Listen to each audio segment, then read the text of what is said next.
Very excited to welcome my next guest to the show. Shannon Lowe is the lead singer of the Order of Elijah, a metalcore band that has been described as Christian but probably won't be anymore.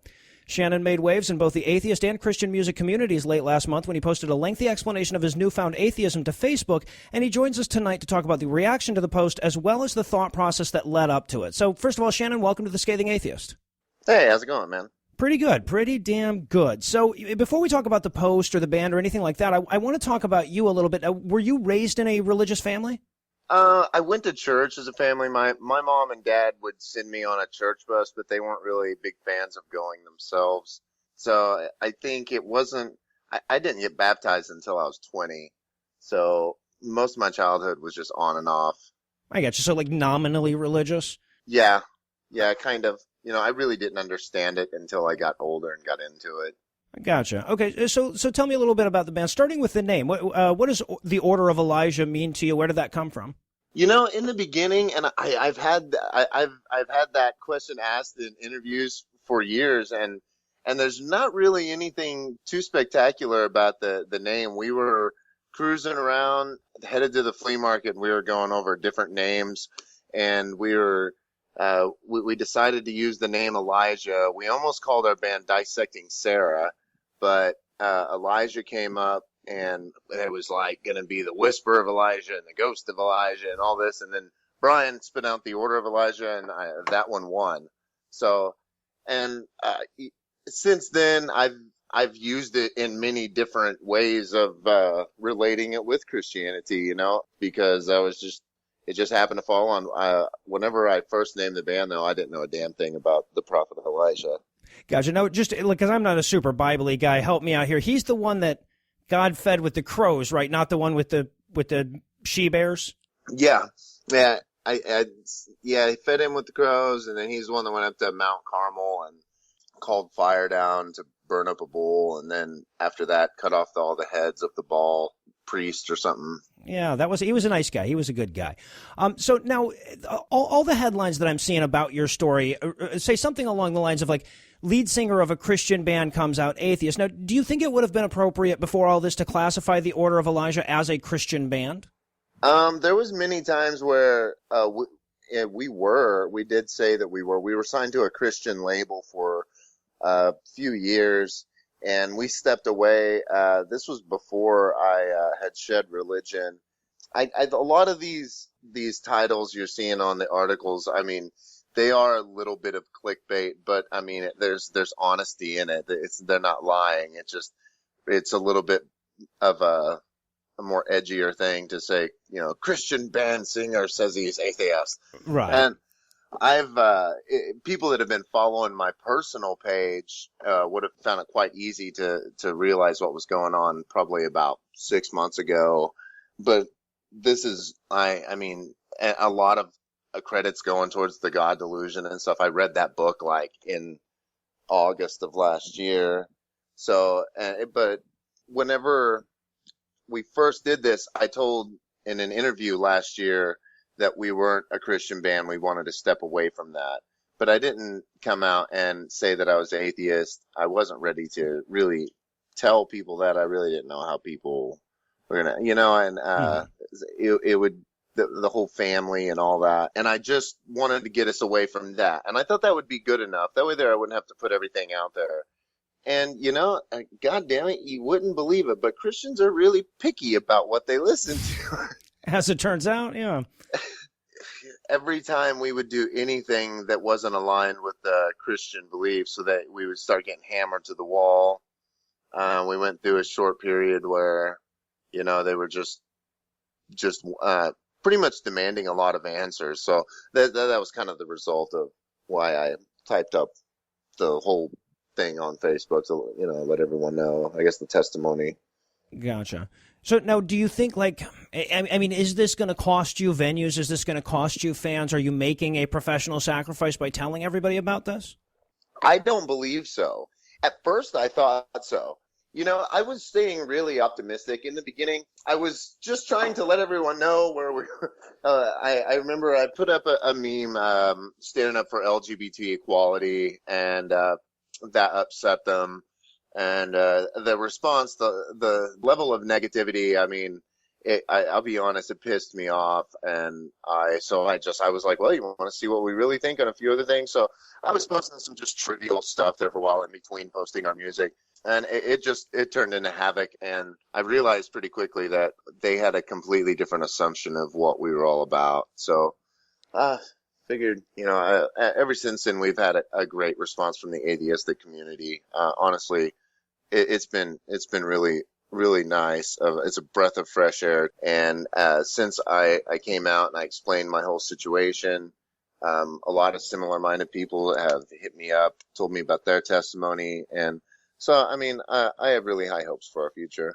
Right on, man. Right on. That's awesome. I mean, when it comes down to it, it's really kind of a sad thing that there is an in-group and an out-group of you can't listen to this music anymore within that community. But it strikes me, and maybe I'm just letting my prejudices show here, but it strikes me that your style is going to find a more ready audience in the secular community than in the Christian community.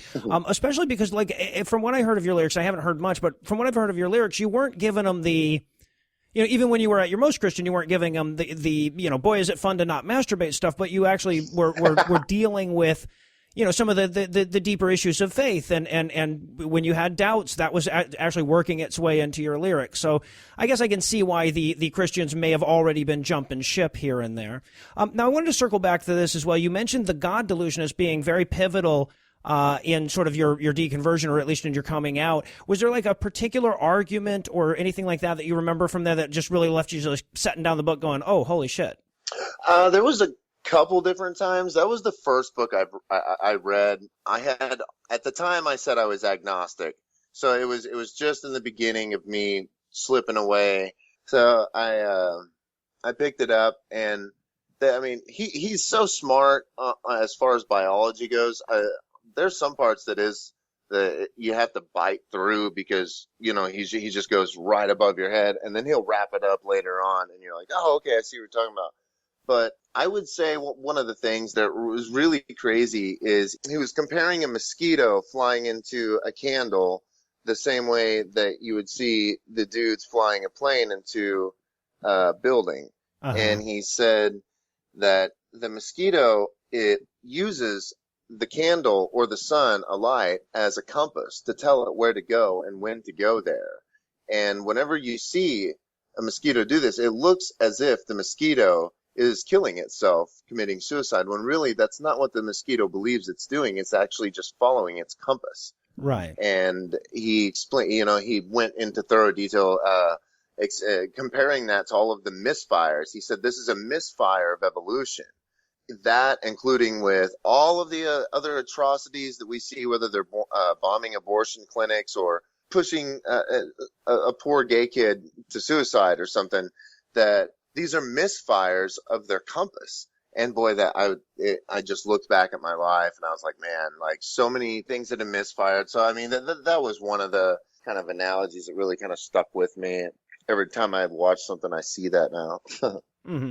And I thought one of the things that really struck me about the post that you put on Facebook was where you talked about how, once you sort of started to follow this godless path, you started to take a little bit more control of your own life, a little bit more responsibility for your own problems, rather than giving them up to God, giving them up to Jesus. Whereas I believe that most religious people think it goes the other way, right? Like the secular people have the problems that they solve when they come to Jesus. Yeah. I was part of a church for a long time. There's some really nice people in there. But what I feel like they do is they tend to get the people that are either socially awkward or they're just went through a traumatic experience, something like that, and they'll lash on. And I think that it's just a rock that they throw towards secularism, because I've met people that are secular that have gotten through traumatic events in their life better than I've met people that go through religion. Religion seems to be a lot of a temporary cure too. People will go into it and they'll start getting involved with the church. I've seen them come and go, and they'll be in there for, a few months. Boom, they're out doing their same old thing.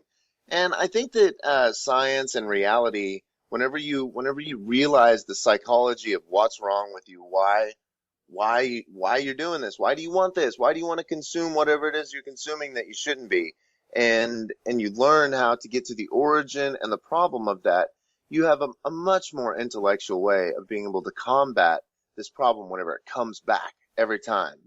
And rather than, like you said, giving it to God, and I don't know how many times I prayed to God to take away my drive for alcohol, and there wasn't anything magical. It was just that I decided to go to college, and to me, and that suddenly meant more to me than the alcohol did.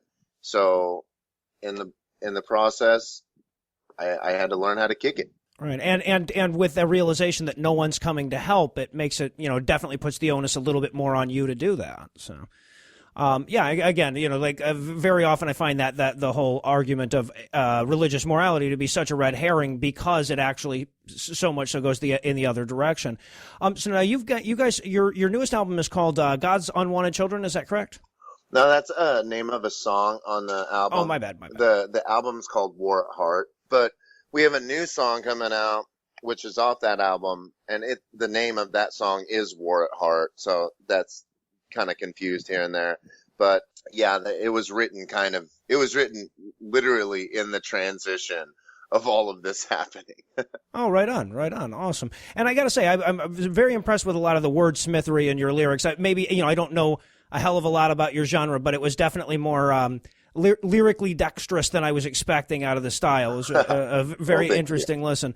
Okay. No, I'm sorry. So I had the name of your album and the name of your tour switched up. What's the name of the tour? The name of the tour is God's Unwanted Tour. All right. That's what that was actually named by a fan. Oh, right on. Well, I'll tell you what, if you decide to follow this up with a very atheist-themed album, maybe the Unwanted Gods Tour next time around. Huh? Do with it what you will. All right, well, Shannon, I really appreciate you sharing your story with us tonight, and I really appreciate you sharing it with the world and letting, maybe a few Christian people know, hey, it's okay to stop being religious, life goes on. Tell you what, I got one last question, and this is a bit of a cheat of a question because I actually saw a post about it on your Facebook page, so I already know the answer. But now that you've come out atheist, will the Order of Elijah change its name? No. That has been a demand. God damn, they want us to, we can't even claim the name Elijah anymore. No, we're not going to change our name. If anything, we can be known as the guys that used to be Christian and now we're atheists for all I care. But people, want us to change the name. I was like, well, what? The name of this band is signed to a contract with Luxor Records, and we're proud to be with them. We're not going to change that or anything. So.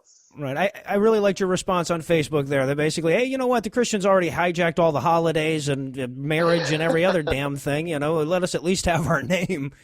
All right. Well, again, thanks again for your time. And, of course, if anybody wants to hear more, we're going to have links to the Order of Elijah's Facebook page on the show notes for this episode, as well as a link to the write-up that Hemant Mehta did over at the Friendly Atheist blog, did a really good blog post about this. Shannon, thanks again for your time. All right. I sure appreciate it.